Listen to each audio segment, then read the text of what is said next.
Friends, welcome to our channel pharmacology. तो आज जो हमारा टॉपिक है डेट इज वही कोलिनर्जिक ड्रग का कंटिन्यूअस पार्ट 2 चल रहा है, जिसमें मैंने आपसे ऑलरेडी डिस्कस कर लिया कि स्टाइलकोलिन के फंक्शन क्या होते हैं। मैंने आपको न्यूमोनिक्स बता दिया था कि जो स्मार्ट लेडी होती हैं उनके बारे में बता दिया कि भाई वो अट्रैक्ट करती हैं ड्यूड्स को और डिजास्टर का रीजन बनती हैं। तो इस तरीके से मैंने आपको एक न्यूमोनिक्स बना कर दे दिया। MSL many smart lady bring disaster in dudes। ठीक है, तो आपको उस तरीके से मैंने आपको फंक्शन याद करवा दिया, मायोसिस वगैरह के बारे में बता दिया, ग्लूकोमा ट्रीटमेंट के बारे में बता दिया। अब आपको मैं डिस्कस कर रहा हूँ that is indirectly acting cholinergic drugs. जो इनडायरेक्टली एक्टिंग कोलिनर्जिक ड्रग होते हैं ये एक्ट करते हैं बाय द, कैसे एक्शन शो करते हैं, तो through the inhibition of acetyl cholinesterase. Acetyl cholinesterase का काम क्या था? जो एसिटाइल कोलिन ड्रग होती है उसकी मेटाबोलाइजेशन कराना। So the enzyme acetyl choline level, अब एसिटाइल कोलिन का मेटाबोलाइजेशन नहीं हो पाएगा। जब नहीं हो पाएगा एसिटाइल कोलिन का मेटाबॉलिज्म, तो एसिटाइल कोलिन का लेवल इंक्रीज करेगा बॉडी में at the level of synapse. जैसे एसिटाइल कोलिन इंक्रीज करेगा तो ये इन्हांस करेगा निकोटिनिक एक्शन को, एंड द मस्केनिक रिसेप्टर पे भी अमाउंट ज़्यादा होगा, तो ज़्यादा से ज़्यादा अमाउंट में अपना ये दोनों एक्शन शो करेंगे। और ये रिवर्सिबल होती हैं और इरिवर्सिबल होती हैं। दो तरह के होते हैं, रिवर्सिबल एंड इरिवर्सिबल, जिसमें कि मुझे डिस्कस करना है आपसे दैट इज नियोस्टिग्मिन फर्स्ट, फाइसोस्टिग्मिन ये रिवर्सिबल में, एंड एक डोनेप्राजिल। बस ये आपके एग्ज़ाम पॉइंट ऑफ व्यू से और जो आपके कॉम्पिटिटिव एग्ज़ाम्स होते हैं उनके पॉइंट ऑफ व्यू से इंपॉर्टेंट है। इरिवर्सिबल की बात करता हूँ, जैसे नीट पीजी में आया हुआ है नियोस्टिग्मिन फाइसोस्टिग्मिन के बारे में मैं आपको आगे बताऊंगा कि क्या पूछा गया था। ऑर्गेनोफॉस्फेट पॉइजनिंग का एंटीडोट पूछ लिया गया था एक बार, तो डिफ्लॉस, पैराथोन, तेवून, साबुन एंड कार्वेरिल ये कार्बामेट्स में आते हैं, रिवर्सिबल होते हैं। तो ये आपको डिस्कशन का पॉइंट मिल गया, ये केडी त्रिपाठी से लिया गया है पूरा। जो फाइसोस्टिग्मिन होती है, सबसे पहले फाइसोस्टिग्मिन यह एक इनहिबिशन करता है एसिटाइलकोलिनेस्टेज का and capable of that is blood brain barrier को। फाइसोस्टिग्मिन ब्लड ब्रेन बैरियर को भी क्रॉस कर सकता है, लिपिड सॉल्युबल होती हैं और यह एंटीडोट के तौर पर यूज किया जाता है। मैं यही लाइन आपको बोल रहा था कि मैं आपसे आगे डिस्कस करूंगा फाइसोस्टिग्मिन नियोस्टिग्मिन के बारे में।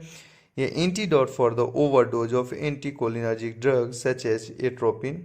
तो पूछा जाएगा कि एट्रोपिन का एंटीडोट बताइए, तो आपको बताना पड़ेगा दैट इज एट्रोपिन का जो एंटीडोट होता है वो होता है हमारा फाइसोस्टिग्मिन एंड द नियोस्टिग्मिन।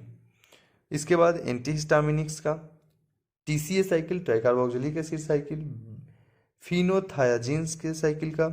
तो ये सब के साइकिल जो होते हैं मेनली एट्रोपिन और टीसीए पूछ लिया जाता है, या ये एंटीहिस्टामिन्स इनका पूछ लिया जाता है। तो आपको पता चल चुका है कि फाइसोस्टिग्मिन का एंटीडोट होता है और ग्लूकोमा के ट्रीटमेंट में हम यूज करते हैं इसको। पाइरिडोस्टिग्मिन सेकेंड ड्रग जो मैंने आपसे डिस्कस किया था, ये मास्थेमिया ग्रेविस के पेशेंट के ट्रीटमेंट में यूज होता है, बस इतना याद रखना है।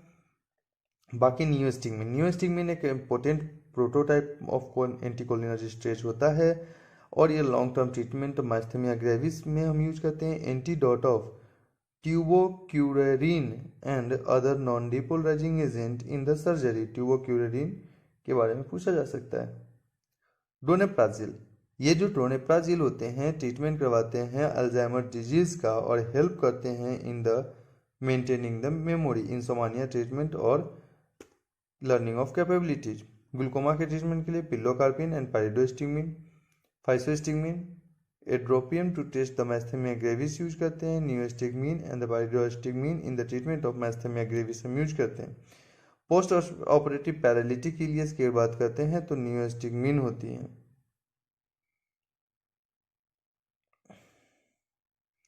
एट्रोपिन का पॉइजनिंग, जो फाइसोस्टिग्मिन होती हैं antagonizes both central and peripheral effect. Alzheimer disease में हम डोनेप्राजिल दे देते हैं पेशेंट को। टीसीएफ बेंजोथाइजिन ओवरडोज फाइसोस्टिग्मिन हम देते हैं। जब कभी ब्रेडिकार्डिया होता है कार्डियोवैस्कुलर सिस्टम पे, तो उस समय मैं कहता हूँ कि भाई जब कभी भी किसी पेशेंट को ब्रेडिकार्डिया हो, हाइपोटेंशन हो, तो ये भी ब्लॉकेज के चांस बढ़ते हैं, तो उस समय भी हमें देना पड़ता है। सीएनएस पे बात करते हैं, हेडेक, डिजीनेस और कन्वल्सन कॉज करता है। जीआईटी पे बात करते हैं, रिवर्स इफेक्ट चल रहा है हमारा, that is abdominal cramps cause करता है इनकी secretion and nausea and vomiting. इसमें आपको कुछ समझाने का नहीं बचा है, ये आप ऑलरेडी शुरू से डिस्कस करते आ रहे हैं।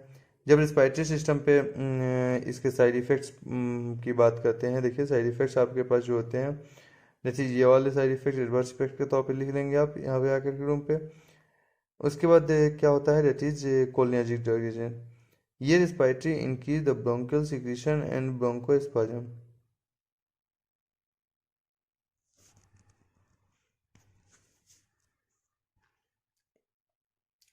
अब बात करते हैं that is increase bronchial secretion, मतलब ब्रोंकोस्पाज्म करता है तो अस्थमा पेशेंट में हम नहीं दे सकते हैं। जो अदर ड्रग्स होती हैं जैसे lacrimation, sweating, salivation, loss of binocular accommodation and miosis cause करता है, ये भी इसका एक साइड इफेक्ट होता है। तो सीओपीडी और बर्न का अस्थमा के पेशेंट में हम नहीं दे पाते हैं इसको। कोलिनर्जिस्टेज का inhibitor that is OP organophosphate poisoning. Organophosphate poisoning जब होता है तो हम उसका एंटीडोट देते हैं गैस्ट्रिक लेवाज के साथ साथ स्किन आई वगैरह के सिस्टम को इरिटेट कर देता है। तो उसमें मैलाथेन, पैराथेन जो इंसेक्टिसाइड्स होती हैं, और नौ गैस की बात करूँगा तो साबुन, तेरीन, सवान एक्सेट्रा होती हैं। कोलिनर्जिक क्राइसिस की अगर हम बात करते हैं तो कोलिनर्जिक क्राइसिस जो होती हैं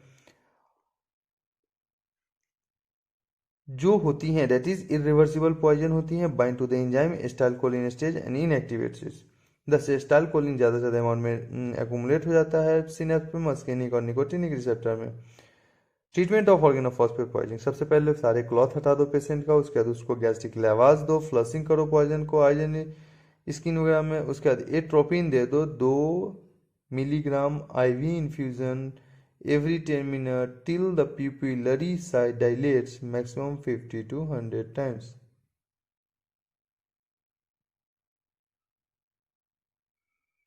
उसके अलावा to leave the neuromuscular blockage by the nicotinic effect, give paralodoxim, a cholinesterase reactivator. Paralodoxim can resist the anticholinesterase poison to release the enzyme. पैरालॉक्सिम की अगर बात करते हैं तो ये भी इंपॉर्टेंट होता है। दूसरे ऑक्सीजन की हम बात करेंगे तो एट्रोपिन और ऑक्सीजन हम दे देते हैं पेशेंट में।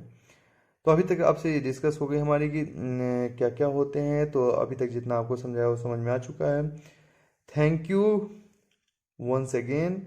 अगर आपको ये वीडियो अच्छा लगा हो तो प्लीज़ मेरे चैनल को लाइक कर देना, शेयर कर देना, सब्सक्राइब कर लेना। बाकी नोट्स जो है वहीं इंस्टा के पेज फार्मेकोलॉजी अड्डा पे आपको उपलब्ध हो जाएंगी कल शाम तक। Thank you, that's all.